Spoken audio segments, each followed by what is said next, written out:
At the annual awards on Monday, journalists asked Luis Figo about Carlo's future in Madrid. And at that moment, Florentino Perez appeared on the red carpet. Figo exclaimed, "President, they're asking me about Ancelotti." The club president approached the journalists, gave everyone a sly smile, and replied, "Ancelotti? Well, that's Luis Figo, in case you didn't know." And then he walked away.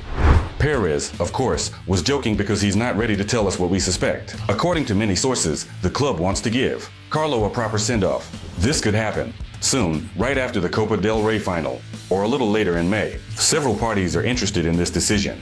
Madrid understands that the time has come to part ways with the head coach, and the Club World Cup for Madrid will take place with a new head coach. Meanwhile, the Brazilian national team is eagerly awaiting Carlo. They want the Italian specialist to already be working at the matches on June 6th and 9th.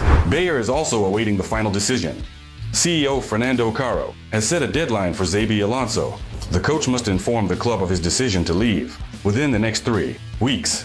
Meanwhile, active negotiations are constantly ongoing between the clubs, Madrid and Bayer. And Madrid wants to make a friendly deal with Bayer and not pay for Xabi Alonso's transfer. What needs to be done for this? Madrid proposes to include Arda Güler in this coach transfer, but not to completely give the player to Bayer, just to loan him. However, Güler himself, who was planning to leave Madrid this coming summer, has now changed his mind. Carlo is leaving, and Güler wants to stay and try his luck in Madrid under the guidance of Xabi Alonso. It's an interesting situation, and it will be intriguing to see how it all ends. Meanwhile, according to journalists, Xabi Alonso has his own plans for Madrid's summer transfer campaign if he moves to Madrid. He has already informed Perez that among the key signings he wants to see Florian Wirtz from his own Bayer this summer. The midfielder's cost is approximately 100 to 120 million euros. But we remember that Wirtz is very talented. He's only 21 years old and is one of the best players in the Bundesliga. Moreover, he is a key player for the German national team, and Xabi Alonso sees Wirtz as one of the key players in his future project. It's clear that Wirtz has many offers, but there is information from the player's circle that his priority is Madrid. Since I joined the club, Trent has been amazing, just a fantastic player. If he decides to leave, there will be many good memories of him. But right now, as a team, we don't know what will happen. Van Dijk adds uncertainty to what seemed like an already perfect transfer. Trent is leaving Liverpool and moving to Madrid as a free agent next summer. But then Van Dijk says, "We don't know what might happen." Calm down. There are other sources that say nothing is changing. Trent, indeed, is not changing his decision, even despite Madrid's exit from the Champions League and despite Carlo's departure. Trent is moving to Madrid next summer. And this summer is going to be extremely hot because Al-Nassr is entering the market again. By the way, the team Cristiano Ronaldo plays for, the club from Saudi Arabia, wants to spend 400 million euros on a major transfer campaign. Who do they want to buy? They want to buy Caicedo from Chelsea, Gabriel Magalhaes from Arsenal, and, attention, once again, Vinicius Jr. from Madrid. Moreover, Vinicius Jr. is a priority deal for the football club, Al-Nassr. We've been hearing such news for a long time, and maybe we've even gotten used to it. But I always wonder, when Al-Nassr offers so much money to both the club and the player, will both Madrid and Vinicius Jr. resist such an offer, or will they agree sooner or later? Please write in the comments. I read all the comments, and I'm interested in your opinion. And it's interesting that in Madrid, they are considering all options, including selling their assets, particularly Vinicius Jr. or Rodrigo, who was also wanted by the English Premier League almost every transfer window. And if one of the Brazilians is sold, there is information that Madrid will go to buy Saka from Arsenal. We recently saw him in the Champions League matches. As part of Arsenal, he was seen by Perez. Perez liked him very much, and he is ready to offer 120 million euros for Saka. I think such an amount would satisfy Arsenal. And if indeed any of our main squad players leave, then Saka will become a priority target for Madrid in the near future. Let's get back to Vinny Jr. Is he planning to leave or not? Here is his latest statement. Thanks to hard work, sacrifice, and the support of the club, coaches, president, and teammates, I have reached this level. I want to stay here for a long time and continue to make my mark in history. Everything seems to be fine. Vinicius Jr. has mentioned more than once how he wants to stay in Madrid for a long time. But then we watch the final minutes of the recent La Liga match, where Madrid secures a victory over Bilbao in the last seconds, thanks to a goal by Valverde. And then the camera moves in, finds Vinny Jr. While everyone is celebrating, cheering in the stands and on the field, Vinicius Jr. is wandering around Bilbao's penalty area, looking sad and detached. He doesn't have any joy on his face at all, even though Madrid snatches a victory in such a tough match. And here I find myself wondering, on one hand, you want so much to be a part of Madrid and even a legend of Madrid, but on the other hand, you act so passively in a moment like this, when you should be celebrating, because these feelings should be inside you.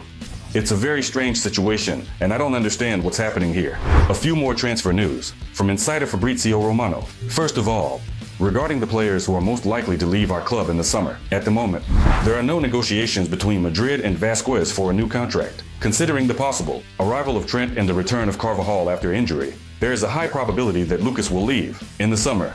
This is not news, because we already understand that we will have to say goodbye to some players, and Vasquez is one of them. As for Modric wants to stay in Madrid. The final decision will be made at the end of the season. And that's also normal because Modric is a legend. Modric is of age. Modric wants to play in the World Cup in 2026, but after he spends another season with Madrid. But all of this will be decided when the new head coach arrives. And Modric will talk with him, whether he is part of the new head coach's plans or not. So we will wait for the final decision. And finally, from the latest transfer news, Madrid is preparing a €100 million offer for Arsenal defender Saliba. The 24-year-old player has impressed with his performance in the English Premier League, and Perez again sees him as a long-term reinforcement for the defense. He's a good player. It's a good transfer. This is a transfer that Mbappe would certainly like to see, as he is enticing his fellow French national team player to move to Madrid. But I wonder, do we want Saka? We want Saliba. We want to take half of Arsenal. But joking aside, it's true. They are quality players. And let's briefly return to the match. With Bilbao, we saw a sad Vinicius Jr.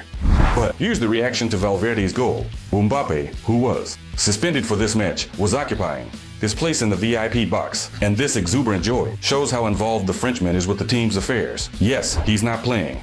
Yes, he's essentially in the stands, but he celebrates as if he himself scored the winning goal, almost as if it were in the final of the Champions League. It's certainly nice to see. Especially nice to see after the incident that occurred during this match.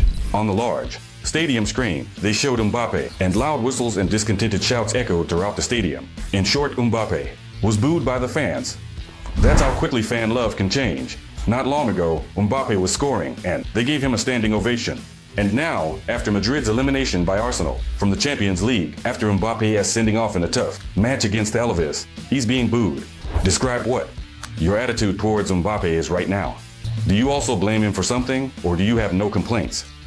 I'd love to read your thoughts. And do you know who the Madrid fans particularly highlighted in the match against Bilbao? And no, it's not Valverde. As always, I read not only the news but also the comments from fans in a special app for Madrid fans. You can also do this yourself. The link can be found in the pinned comment. Download it all conveniently. Enjoy.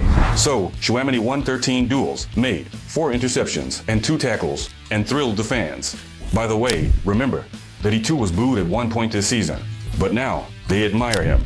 The best Tchouameni. Glad he's back in form and consistently good. We need to talk more about how Tchouameni turned his season around. Our maestro is the best defensive midfielder in the world. Tchouameni is 25. At this age, midfielders enter their football maturity. Madrid cannot afford to lose such a player. After Rodri and Rice, he's next.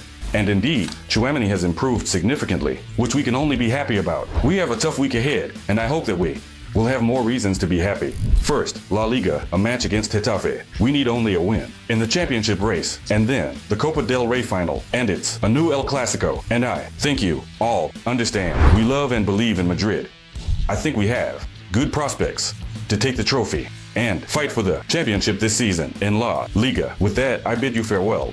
I would appreciate your likes and subscriptions. Thank you for your attention and goodbye.